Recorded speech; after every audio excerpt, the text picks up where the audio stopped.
Hi guys, today I'm going to answer a question we've been asked quite a few times, how to kill eucalyptus naturally.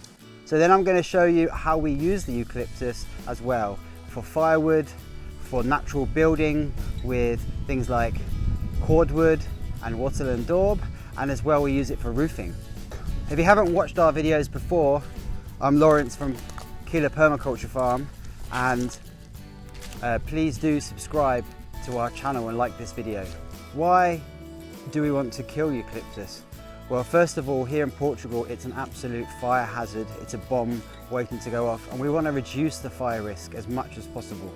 So if you cut the trees down, they actually grow back.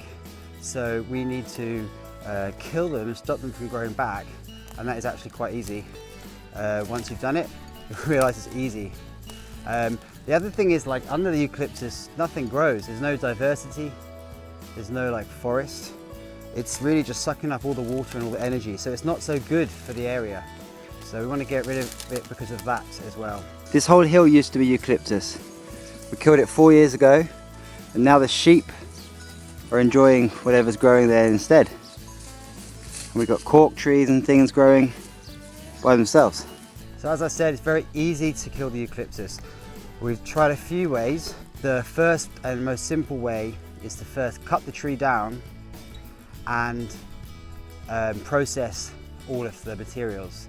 So what you have to do is, after you cut the tree down, you've got to get rid of all the branches, you've got to get rid of all the wood, because if you leave that on the ground to dry, that's also a fire hazard. So once you chop the tree down, some people would want to use chemicals like Roundup, or drill holes in it and put various different chemicals in it, but we obviously don't want to use that.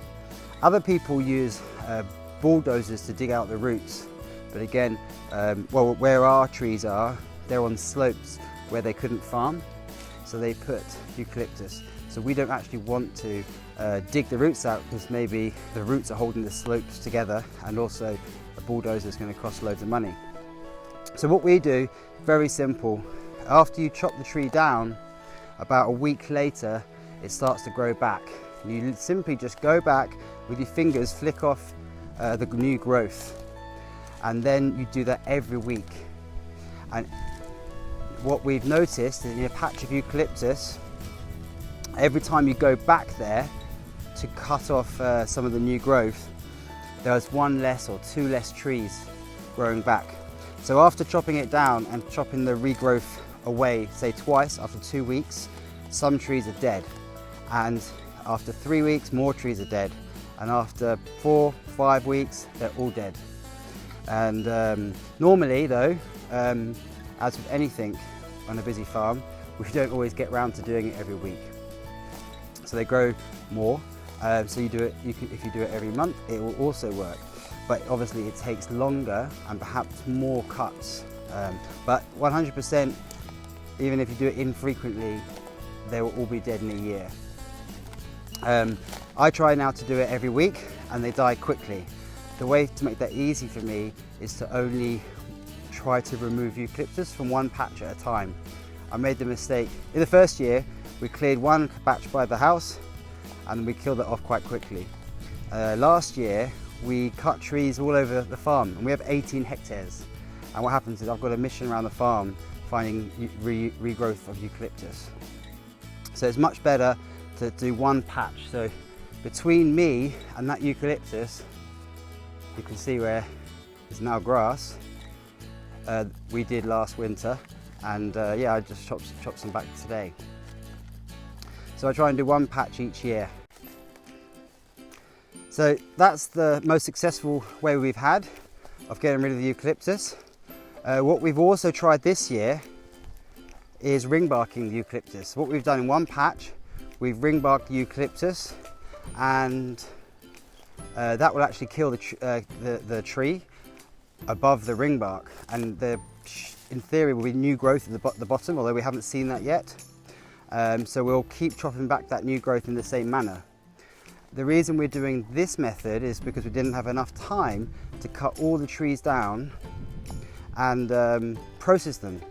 Yeah, we either wood chip all the branches or burn them to make charcoal, and it's a lot of work. And then carrying around all the logs is also a lot of work. So I'm trying this because then the wood is actually going to dry in place, and then when it's time to process it, it'll be drier and lighter and less work, and all the leaves are already spread around the farm, which could also cause a fire hazard, but just for 1 year. I'm now walking through where there was eucalyptus. It's now a cork forest. When you ringbark eucalyptus, you could inoculate the tree just above the ringbark with mushrooms. You get the mushrooms to help decompose the tree and actually get a harvest of mushrooms like oyster and shiitake. In Australia and Brazil, they use eucalyptus for their mushroom farms. So we can do that here too. So we've tried it, so let's see what happens. As I said earlier, if you don't have the chainsaw or the skills to cut it down, you can just go onto a local Facebook group and say who wants free eucalyptus. You just got to come and cut it and you can get it all gone. Or you can even go to a company and they might even pay you for your eucalyptus. They might come and cut it all for you and process it and take it away. But the yield you get from it will be less than if you use it yourself. But if you just want it gone for fire safety, that's an option. So it's pretty simple.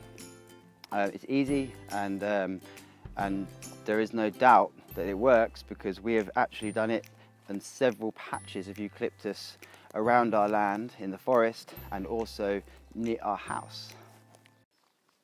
So thank you very much for watching this video.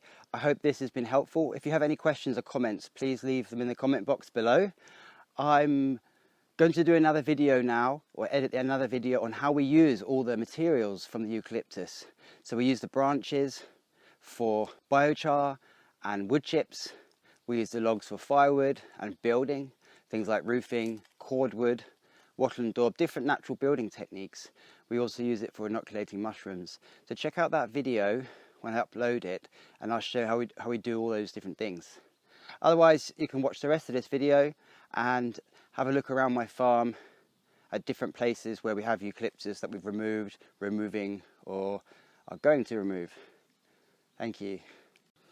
So we're up here on One Tree Hill. This is a hill at our boundary with this big cork tree, and get a good view of the land. So I'll just flick it around and show you some of the stuff. So here we have the eucalyptus we're still need to remove next to the beehives, and then we have the eucalyptus which we've ringbarked, and behind that is the eucalyptus we removed and used for building. So actually the eucalyptus trees is now present in that barn in the back, using wattle and daub and cordwood, as well as for the roof. Then you can see our agroforestry fields, and there's a long drop compost toilet that's linked to a worm farm, a chicken house and a straw bale greenhouse as well, that's used some of the eucalyptus in its building. And behind that is a straw bale community house for our guests, which has cordwood and wattle and daub as internal partition walls, where we've used both eucalyptus and mimosa. You can then see our food forests, and then to the left you can see our straw bale house, and then there's this area of rocks where it was all eucalyptus. We've left one tree there.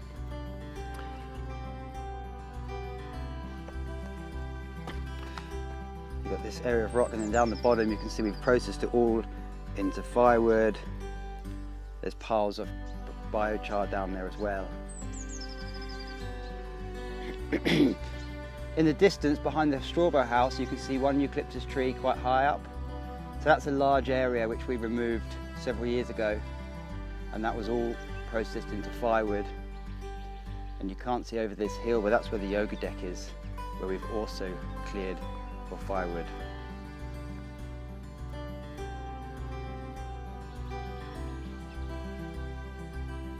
When I used to sit under that hammock tree, I was under eucalyptus. Now there's a pile of logs for firewood, and it's underneath a beautiful cork tree. Then you can see the eucalyptus from our neighbours.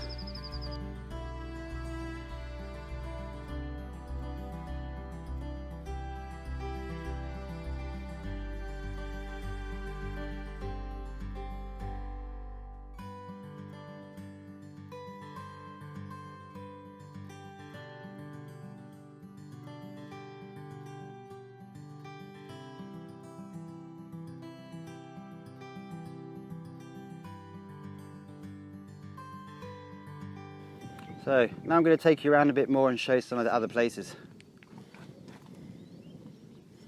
So on the left, the cork trees you couldn't see before, it was eucalyptus, we've killed that.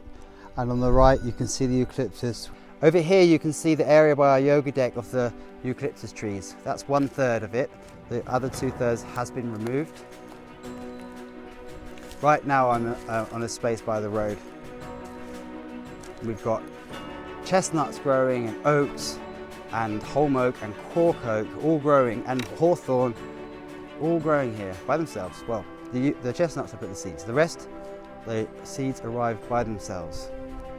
So in our first year, we cleared this small area by our house. We had some friends with chainsaws come and help us do that. And we successfully killed the eucalyptus without using machinery. Then a year later, we have all this growth of broom. It's a new problem, but that's for another video. Thanks once again for watching. Please do remember to subscribe and check out the next video on how we use the eucalyptus.